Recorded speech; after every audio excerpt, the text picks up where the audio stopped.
Welcome to my Trailblazers of the Universe podcast. Some of you might know me from my Trailblazers of the Universe YouTube channel, where I help you live your best, most authentic life and I help you break through your barriers and transcend any limitations you may have, which I still will be doing on this podcast, but we're going to be a little more focused between spirituality, self-improvement, and healing to help you become your best self. So today I have a special guest and friend, also meditation teacher and content creator, Joy Brown on. And we are going to discuss the power of meditation because it really has had a big impact on both of our lives.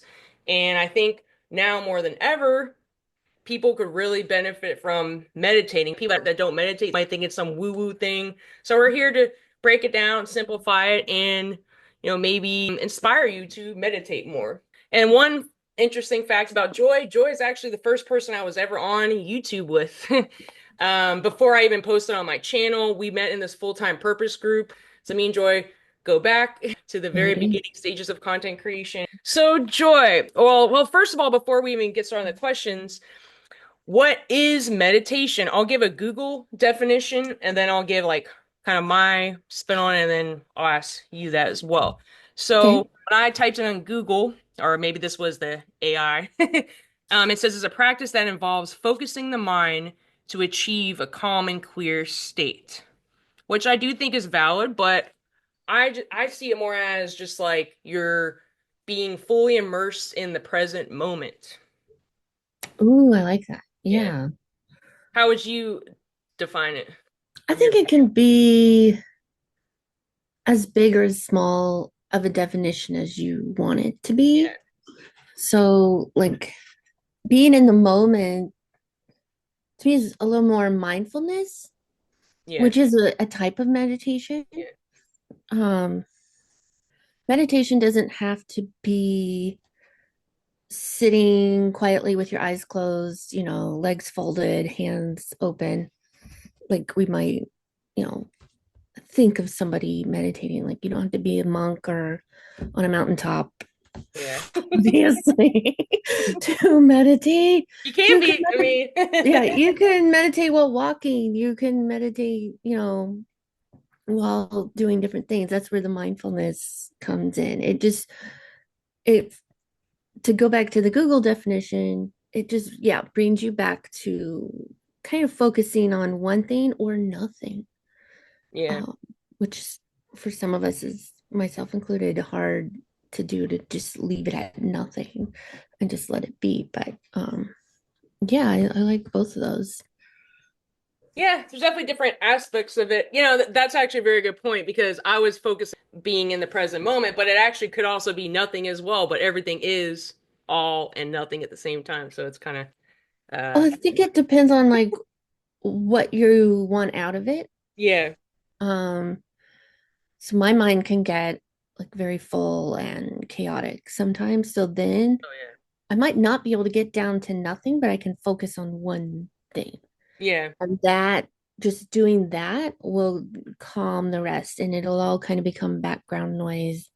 And that makes me calmer because it's not like all in my face, so to speak, if that makes sense. Yeah, definitely.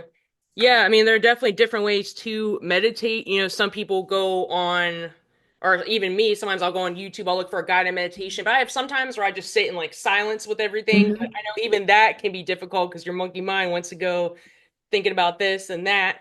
But sometimes I'll just turn off like all the, like my TV, my phone, everything, computer. I just turn off the lights. Like I even sometimes I'm in straight darkness and I just relax sometimes.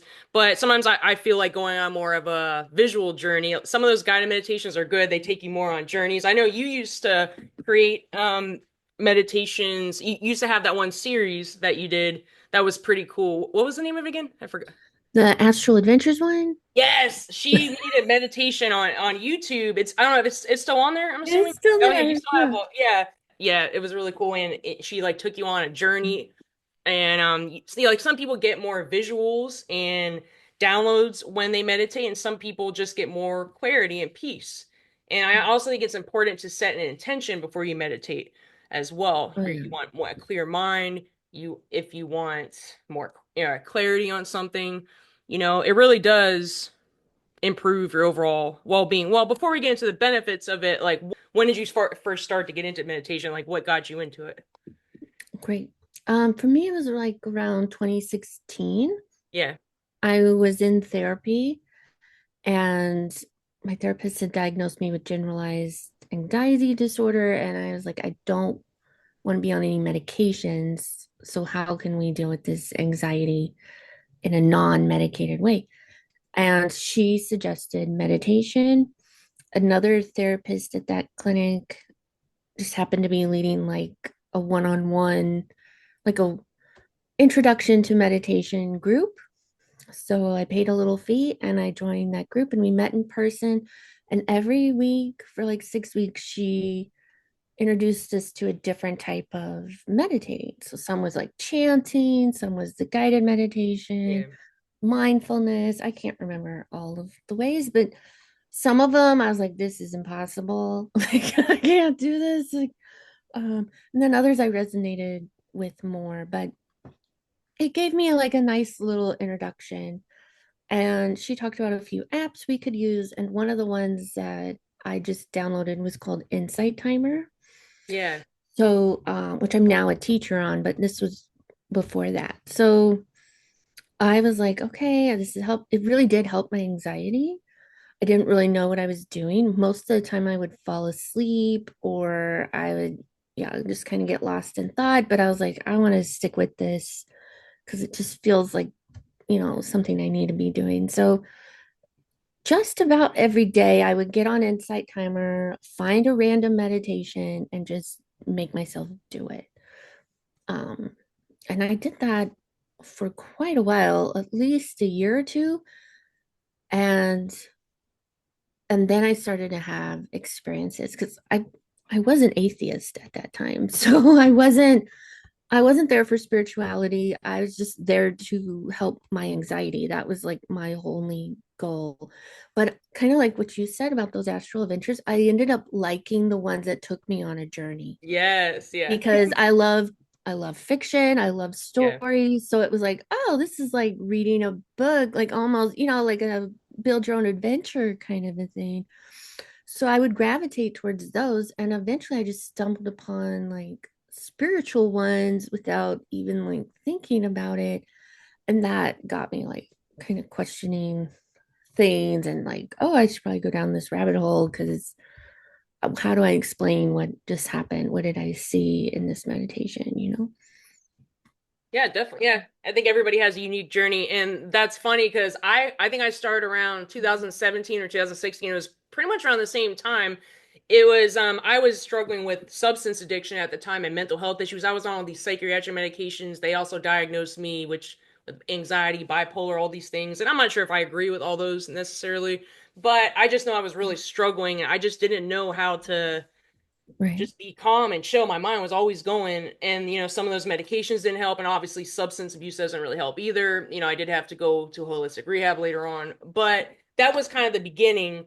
I think I somehow came across it through Aaron Dowdy actually, and he had these really good meditations back in 2017, and I started to do them, and it definitely is a practice because at first when I first tried to calm my mind down and be still, like even just focus on one thing, I couldn't do it. Like this is a practice, and Right. even to this day, even years later, it took a long time for me to get to the point where I'm can just calm. It doesn't mean I'm not going to have any other thoughts come up, just be able to kind of sit still even. Right. It was really a practice for me. So that's how I got into it. I started to like the way I felt. And even though I didn't feel perfect because I was still struggling with other things, it was still like, it gave me some relief. So I was like, oh, there's something to this. And then I started to to looking more into spirituality and things like that. I kind of went down a bunch of, I guess, rabbit holes. Then that's when it started. Yeah, I just did start to see the benefits of it. And what would you recommend for people that, well, like I just said, how when I first started, like if people that have trouble meditating or just sitting still or just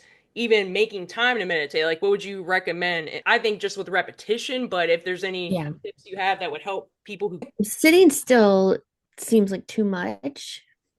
I would start with the more mindfulness meditations where you could be moving or doing something, but you're just focusing on one thought or idea.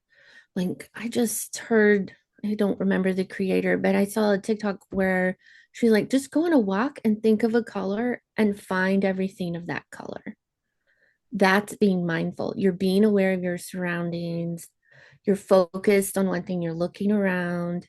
And my husband and I and my little daughter, who you might hear in the background sometimes, went to the mall yesterday and I was like, I want to try this. I want to find everybody who's wearing Crocs. I just Mhm. want to look for people wearing Crocs, which it's January in Alaska and yet people still wear Crocs. And it was awesome. I it took because it was a very crowded mall. So I can get overwhelmed sometimes with all those noises, Oh right? yeah. And the Oh yeah. people and the movement and the lights. But just searching for Crocs among the crowd kept me calm and it turned it into like this little fun game for myself. And that was, in a way, a form of meditation, like walking around the mall looking for freaking Crocs. Like it really can be that simple. Mhm. I would say that's a good way to start. And like just like you said, if you can do that every day and then kind of ease yourself into sitting down, even laying down at first might even feel more comfortable. I lay And just, down a lot during meditation, yeah, me depending on too. my mood. Yeah. And then just do a short one. Like I'm making a new series of like little 3-minute meditations. Just start there where it's just, it goes by so quickly and you're done. And then you still get that dopamine hit like, I did it. I Hmm. meditated today. Yeah, it was 3 minutes, but I did it. And you're going to find over time, you're going to want to do longer ones because you want to have Yeah. an experience or there's more to it and you want to experience that. So it's okay to like dip your toe and ease it because it's skill to learn to quiet your mind and just like get in that zone. Like you and I, Diana, have been doing it for a few years now, right? Like, Yeah. um, and yeah, it still takes a little practice, even after a few years. Like, I'm definitely better than I was, but I'm not a yogi or I'm not like a Zen person. I have to be mindful of it all too. Yeah. And I think in our society where there's so much like stimulation all the time, especially with all the chaos going on, I think right now it's more important than ever to do meditation. That's kind of why I want to make it right now because there is so much in this age of information, just being on your phone all day, like on social media, just all the things going on in the world. It can feel very overwhelming. And even a 5 minute meditation can help. Like I've had some days where I'm busy, I'm working too, I'm doing things, and I know you're busy with your kids. Sometimes you might not have time to sit there and do a 20 minute or even hour meditation like you want to, right? Hour, that's I would have to. I don't usually go up to an hour. I mean, if I unless I have time and it's a really long meditation, but that could be tough. But I usually shoot for like 20 30 minutes, even 15 minutes. But I've had some where I go on YouTube and I'm like, okay, I just want to do a quick one. So I'll find like a 5 minute one on my lunch break at work or even in the morning before I go to work or something, just even that little bit of time, it really does have an impact. And then, yeah, you will build up. Like at first, if you told me to do a 20-minute meditation when I first started, an hour, I would be like, what? But you build it up like with repetition, like you said, over time, then it becomes easier. And once you receive the benefits of it, you want to do it more and more and more. I know that I feel off like when I don't do it. So, like for me, or I guess we can talk about the benefits of meditation. So, for me, it definitely reduces anxiety, it reduces stress, and anytime you're reducing anxiety and stress, I think you're more stable, right? You can make more grounded decisions, right? You're not all like your monkey mind's going everywhere, overwhelmed, overstimulated. Like you have more clarity. You connect more with your intuition, like spirit guides, overall improving your overall well-being and even your Mhm. health. Because if it's improving your mental health and your emotional health, it's positively affecting your physical health as well. Do you have any other benefits you receive from meditation? I know I listed a bunch of Oh them. yeah, no, yeah. I used to have them all memorized, but I don't anymore. Yeah. But I mean, if you have high blood pressure, it can help. All that calming just helps your body so much. It helps your nervous system, your circulation Yeah. system. not to mention all the mental benefits, not to mention all the spiritual benefits, right? There's a lot to it, and it can be spiritual or not. It's just on its own, just a simple form of just breathing calm and peace into your body, in your mind. We did touch on a little bit about how do you meditate, different ways to meditate. So mindfulness, that's a good one. There's body scans. I've done Oh yeah. body scan meditations on YouTube, but you could even just do it, like internally too, like you go through each part of your body, even make it like breathing. Sometimes they'll like tell you to breathe air into it or just put your attention there. And that helps you get out of the head when you're in, like when you focus more on the body or out of your head into your body. And that's why with for me, yoga is also a good form of meditation. I went to yoga class today actually, and that really helps me like get more zen. Oh And yeah. even breath work, I like to do Wim Hof breath work and things like that. And just, guided meditations. And some people pray, some people read and reflect, some people do mantras, just find what works for you, or even just silence or nothing. You don't have to have someone guiding you. It can help sometimes for me. Sometimes I like to have the guided meditation because if I don't have someone guiding me, I'll get distracted. So it's like, okay, someone keep me on track. Not ones where they talk too much, where they give a balance of like saying something, a prompt or something, and then giving you time to be silent as well. So, what are your favorite ways to meditate, or if you have or any other Yeah. types of meditation that I didn't list, maybe? Well, and obviously I write guided meditations, Yeah. which I know you know, but so that's probably one of my favorites. I even to this day use other people's guided meditations because Oh yeah.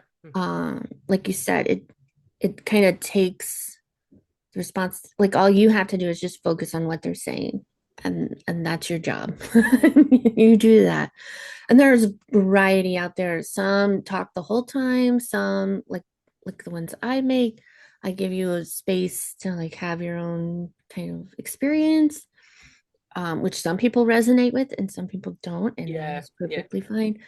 Um, I personally don't like it when the person talks the whole time Yeah. because I'm Exactly. You like want more time to be. I'm trying to do my own thing eventually. But sometimes I just listen to music at different hertz Hmm. because um, when you go down that rabbit hole, different hertz can trigger different things in your body or your mind and energy. So I'll just go on whatever I'm feeling for that. Um, I definitely practice mindfulness. Yeah. On occasion, I'll do like chanting or a mantra. Um, like I'm gonna butcher this name, but like the Honopono I always say one. it wrong too. I can't get. Yeah, there's a lot out there. That's a good. Um, and a few years ago, like before I had a daughter and everything, and I had a lot of more free time, I had like this whole thing. I would do mantras for like 30 minutes to an hour. And then I would put the music on. Sometimes I would talk out loud to kind of get all that stuff in my mind like out. And then I would go into a deep meditation. Another one I try to do daily is chakra work, where I work with Yeah. my chakras and like ground myself and I just move the energy up and down. It doesn't have to be a long thing. You can do it in just like 30 seconds if that's all you have. Like it can, but just moving that energy and tapping into it, I think is for me personally like helpful to just kind of gauge what's going on in my body, what's going on in these chakras, what, can sense now after doing it for so long, like, oh, this one's really active, this one's really slow, all sorts of stuff. Yeah. Yeah, just whatever suits you. And for me, I like going out in nature too. I consider Oh, even yeah. just going on nature walks like a form of meditation. When I'm just connecting with nature, I'm being present with nature, I'm being present with walking. Even when I go to the gym, sometimes, I do like listening to music at the gym and stuff, listen to podcasts, but I have sometimes where I just tap into my body. I'm just very present in the exercise that I'm doing, the movements that I'm making, like even yoga class, for example.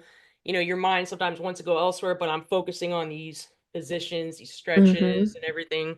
Uh, Yeah, that's pretty cool. And how long, even with your busy schedule, how long or how often do you think you meditate now, and like how long do you do it for? And remember, she has a daughter, a newborn daughter, you know, Yeah. other. So for clarity, yeah, my daughter's 16 months old. So when she was first born, I didn't meditate at all. Newborns are Oh, I bet. Yeah, intense. you're just trying to get some sleep. Um, it took me a bit to kind of get back into the practice, and for being a meditation teacher and like having it so integrated in my daily routine, and to kind of have to, I probably could have made time for it, but I was so Yeah. sleep deprived. Oh, yeah. I, I was kind of just in the throes of motherhood. But I want to say once she was about 6 to 9 months old, and I kind of had a grip on the whole motherhood thing, and I felt more comfortable. I was able to bring that practice back into my routine. So I typically do it at night Hmm. or while she's taking a nap. I'll carve out, a few minutes to meditate, or both. Sometimes it's both. I'll do it during the day when she naps and during at night when she's gone to bed and my husband's gone to bed, because that's like my personal alone time for the day. So yeah, it took a little bit, but it's yeah, that's a whole other story, like integrating that with motherhood and stuff. It's like fitting it into your lifestyle, like your routine. Even for me, I have some, I mean, I don't necessarily meditate every day. I'm trying to make, yeah, I'd say maybe every 2 days, every 3 days, sometimes more. Honestly, it depends. Sometimes I'm busy or sometimes I'm not. But it just like anything, just making it a routine. Like and the way I think about it is even if I'm reluctant to do it and my brain wants to keep going full speed at whatever I'm thinking of or doing at the time, I remind myself of how good I felt when I do it afterwards, no matter how short it was or long. There always is like an improvement in my, mental state, emotional state, I guess even physical state as well. You Yeah, know, um, yeah, I think for me it's a mix. I like doing it in the morning, kind of start off my day right, but nighttime is good too. But I think with nighttime, I'll often end up falling asleep, which is okay though. It's okay to be so like zenned out that you just go to sleep. Or and I usually do in the dark. I would say, sometimes on my couch, my bed. I've done it in my car before though. On my breaks at work when I'm a little overwhelmed, I'll go in there, just go on YouTube, find something real quick. So it's something you can fit in. No matter how busy you are, there's different ways you can make time for it and to make it more fun too. Like some people bring the singing bowls, like healing frequencies. I like those a lot too. Those are cool. And you can even listen to those types of meditations on YouTube too. You can look at it. I mean, if you're interested in chakra work, I listen to different frequencies for your chakras as well. There's different ways to do it. What do you think is the strangest thing that's ever happened to you during meditation?